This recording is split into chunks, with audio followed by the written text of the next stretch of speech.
playing and not I'll tell you exactly talking? what I told all of the kids. I told our players, I'm tired of us talking.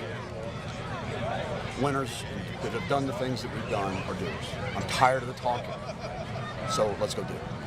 You want the gist of it? That's the gist of it. Now, I can't give you the other version of it, but that's the message. Were you surprised that I mean, it's not that you were executing really bad, but you just never could sustain it. We came out and honestly, and we fought this from a coaching perspective. We made assumptions. We looked at the scores, despite how we were fighting it. We looked at the scores and said, oh, okay, well, all we got to do is be us. Well, that's fine if you're mentally into it. And we get a procedure penalty because the receiver doesn't line up correctly.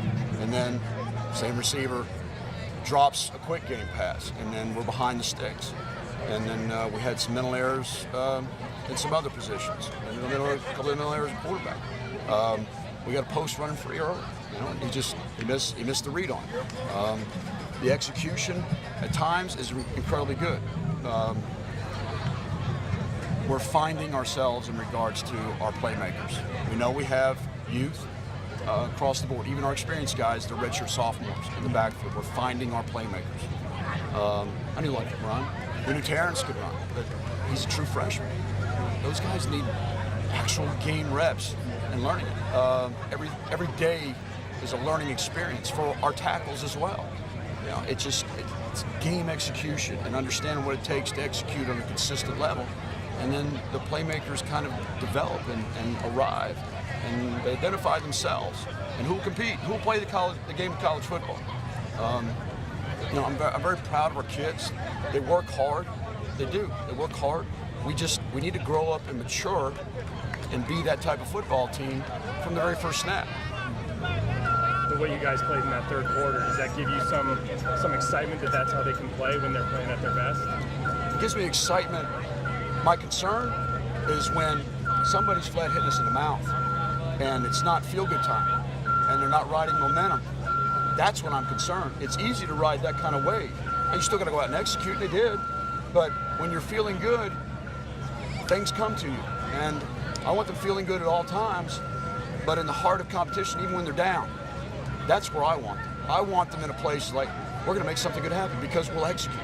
That's when good football teams keep moving forward and get an opportunity to advance into late November and December. That's what we're trying to do and build it now. They understand, but some of the playmakers that we've had in the past have graduated through. We're having to find those guys. So instead of, okay, you know, Mike's going to make a play. Darius is going to make a play. You know, Cam's going to go make a play. Well, Cam's still here. All right, Kenny's going to make a play.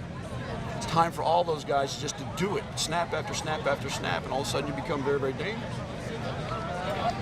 Coach, I want to ask you about Terrance. You know, he's a gray shirt guy, and he's very talented. Obviously, was a very talented high school player. That's why you recruited him. Yes. He is the type of back that could be a home run hitter in this offense, couldn't he? Very much so. He and Taz Lindsay both. Yeah. You know, Terrance just got out, same two calls, out of the same formations, and we blocked it clean. That he got out because people covered people up and did what they were supposed to do, and it made it a lot easier for him.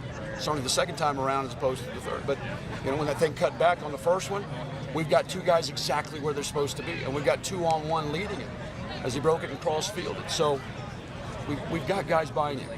That's a non-issue. It's just the consistency, and we're maturing. We are. We need to mature. What about with Cam? You know, had the suspension early.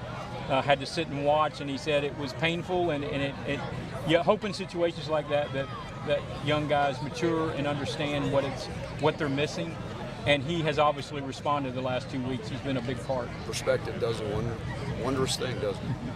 When you have perspective, then all of a sudden regret is entering into your equation, you personally, and you get to experience that. It's immediate perspective. Now, some wisdom and making sure it never happens again. Okay. Some foolishness if it does happen again. So I feel pretty comfortable. Cam, okay, made a mistake. I'm going to make sure I never repeat the mistake. And what does he add to that passing game? I mean, I know you have some other guys. Oh, we got plenty of guys. He just showed it tonight. You know, we need to get the ball in Jeffrey Wall's hands. We need to get the ball in Kenny Dinkin's hands. We tried to do that last week, and we were able to. Today, frankly, it got out of hand so quickly, we're not going to put the football in the air and we're up 30-some-odd points. We're just not going to do that. And then we transition a defensive score, a score off of special teams, another short field, and then, you got coaches walking across from the other boundary going, what the heck are you doing? And it is not that long ago when I got to experience the exact same thing at Starkville. And Coach Mullen was very gracious, and we will never be that here. Not as far as I'm concerned. Looking forward to Indiana? Of course I am. I know the kids are. It'll be a great trip. A chance to go compete. And I'm hopeful we can make a better showing than we did in week 1. I would hope so. What did you guys learn from that game in week 1 that you could use going up to Indiana? That the message sent from Coach Mullen and Coach Grantham defensively, and the message they wanted to send to start the season was real. I told David early on I was fearful that they wanted to make a statement, and they were faster, they were leaner, and they'd obviously done their homework, and we just couldn't match up. I knew we would have some matchup problems. That when that 300-pound 3 technique ran our back down on a swing screen, we got problems. We got severe problems, and it just escalated. Does a Big Ten team present the same problem? I mean, have you even seen them? Seen a little bit of them. They just got done playing Georgia Southern, which is similar to us. Right. So we should have an idea about how they want to defend us, and we still got to go stop them. And we still got things to clean up in the kicking game. Now we made improvement. Production is always there, but we made improvement on the kickoff coverage team, and we got some work to do on our kickoff return team. But we're growing. We're growing in a lot of places, and we need to. You have several running backs on y'all's little group, and Coach Tucker always says they're all going to get their shot. Is it so important that you make the most of those carries because there are not going to be a bunch of them? Yes, sir. That's why I said I just wait and until my number is called and just try to make the best out of it when I'm out there on the field. What was the sense at halftime? You guys, it seemed like a dogfight at the half, 10-7, as you guys pushed around and blow the doors off in the third quarter. Yeah, we went in the half and made, some a game plan, and just tried to keep our heads up, because we know what this game really was supposed to be like. So, we just stayed humble and just listened to what the coaches told us and came out and executed. Was there many adjustments made, with the coaches, or were they just say, hey, what we're doing is going to work, we just have to work a little better? Yeah, that's exactly what it is. They was like, what we're doing is going to work, we just have to, trust them and do what we coach to do. You went through a red shirt year last year? No, sir, I actually went through a gray shirt year. Gray shirt year. Yes, sir. What was that like, not being able to play, because you were such a good player in high school, had a lot of records and stuff, and then you had to sit a year, basically. It was hard because, that was my first year ever sitting out since I was in Little League, so it was hard just, not taking a year off, from a long time, and, getting back, I just felt really good, And you had some guys ahead of you last year, like Holloway and Robinson and Hammond. Yeah. Did you learn some stuff from those guys from watching them and seeing how they carried themselves? Oh yeah, yes sir. Those were some great backs that came through here, and they taught a lot of us backs a lot of things. We looked up to them. And we're just trying to continue what they left. So they was a big part. Been waiting a little while, but talk about the touchdown play. You made a nice catch, broke a tackle, and paid dirt. Yeah, I kind of figured that they were going to come to me. It's one-on-one coverage and no safety over the top. We have been working on that play all week at practice, so it's just something that the quarterback and the coaches trusting in me to make the play, and I just had to go get it. Yeah, that's it. What was the mood like at halftime? Because a lot of people thought y'all would be up by 4 touchdowns, and you're only up 10-7, and I guess that's part of playing the game, isn't it? Yeah, we kind of came out. Our coaches told us all week that don't ever underestimate our opponents. We knew we were gonna have to come out and play at halftime. But going into halftime, it wasn't a good mood at all.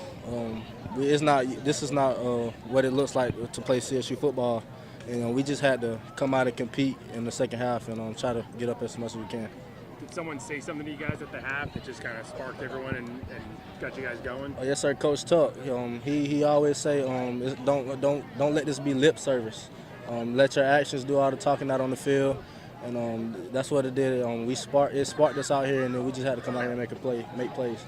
You missed the first couple of games with the suspension or whatever. Yes, sir. What was that like, and what does it feel like now to be back out there and participating and being a major part of the offense again?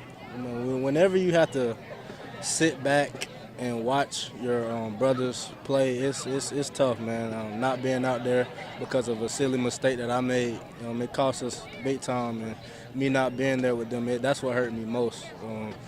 But just coming back, I'm trying to do everything I can to help produce for the team. Whatever they want me to do, that's what I'm here to do, and that's all. It looks like, you know, the running game got going tonight, but the passing game is definitely going to be a threat. You got some other guys on your receiving corps, but you're kind of the guy that everybody's looking to. Do you expect a big year? I mean, are you anticipating yourself having a big year in this offense? Well, I think for any player that plays football, you kind of, you want to have a big year. And being a receiver at Charleston Southern, it's not likely that you see receivers have big years. But I think that the passing game is something that we definitely can lean towards going into the future. We have a lot of guys that can make plays, and we have a lot of guys in the backfield that can help the run game. So, I mean, I like to see it be balanced, but we got guys that can make plays. So whatever coaches believe in, that's what we're going to do.